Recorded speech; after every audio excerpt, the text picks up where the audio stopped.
Une semaine après le début de son offensive, l'armée turque continue de pilonner ses ennemis sans relâche. À la frontière syrienne, les obus pleuvent sur les positions kurdes. Eux tentent de réduire la vision des chars à l'aide de ces écrans de fumée, obtenus en brûlant du carburant. Une stratégie peu efficace face à la 9e armée la plus puissante au monde. La ville de Tal Abyad a déjà été reprise par les troupes du président Erdogan. Mais celle de Ras Al Ain, plus à l'est, résiste. Ici, les soldats de l'armée nationale syrienne, alliés des Turcs. Les combats font rage dans une ville en ruine. Face à eux, les Kurdes, déterminés à se battre jusqu'au bout. Ceux-là viennent de s'emparer d'un char turc. Ils se sont échappés et ont laissé derrière eux leurs affaires.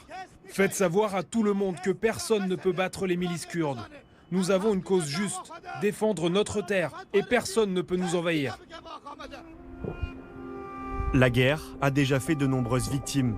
158 combattants et 71 civils côté kurde, 128 combattants syriens pro-turcs. La Turquie, elle, a perdu 6 hommes et 20 civils. Les populations locales fuient les combats. 160 000 personnes ont été contraintes à l'exode selon les Nations Unies. En voici certaines, entassées dans une école. On ne pouvait pas rester, ils nous ont bombardés de partout. Les chars turcs nous tiraient dessus.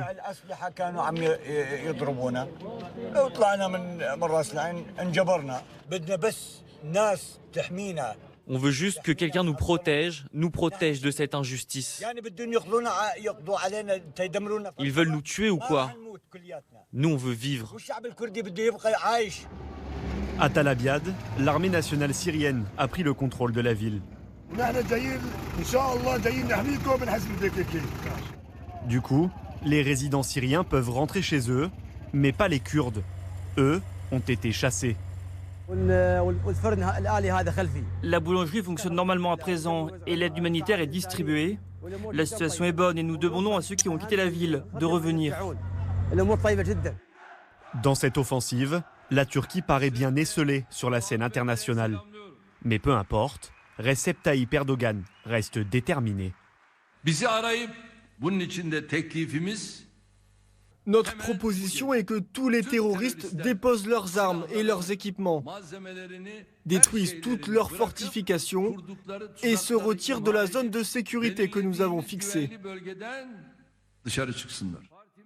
Depuis une semaine, l'Occident condamne unanimement cette offensive.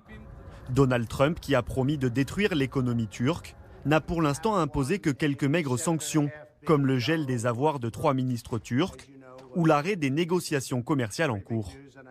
Aujourd'hui, questionné sur le sort des Kurdes, le président américain a fait du Trump.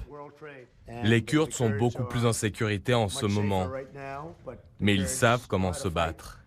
Et comme je l'ai dit, ce ne sont pas des anges. Donald Trump a néanmoins envoyé son vice-président et son secrétaire d'État à Ankara pour tenter d'obtenir un cessez-le-feu. Ils rencontreront le président turc demain. Côté européen, la France et la Grande-Bretagne ont suspendu leur vente d'armes à la Turquie. Depuis Toulouse, Emmanuel Macron a une nouvelle fois fait part de son inquiétude.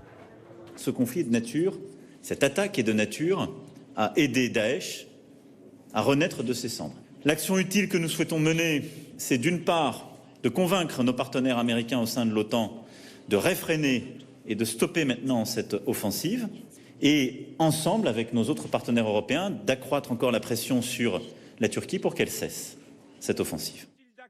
Jean-Yves Le Drian doit se rendre en Irak pour rencontrer le gouvernement irakien et les autorités kurdes.